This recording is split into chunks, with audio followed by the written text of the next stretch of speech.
sõnum 4. jaanuariks.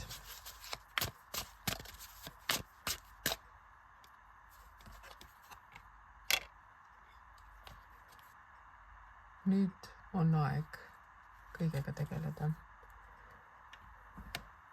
Siis Rinna ütleb, et ükskõik, mida sa teed, kõik annab vilja. Väga viljakas aeg. Hea on loominguga tegeleda. Hea on enese eest hoolitseda. Põhimõtteliselt Keis Rinna on emake maa. Kõik, mis on võimalik emake maa käest saada, seda sa saad. Kõik, mis on sinust võimalik nii-öelda sünnitada, seda sa suudad teha. Mõnele võib see ka päris sünnitust tähendada. Aga loovus igasuguses võimalikus ja võimatus versioonis.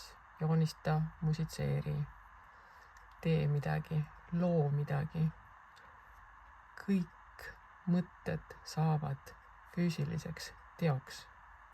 See on loovus.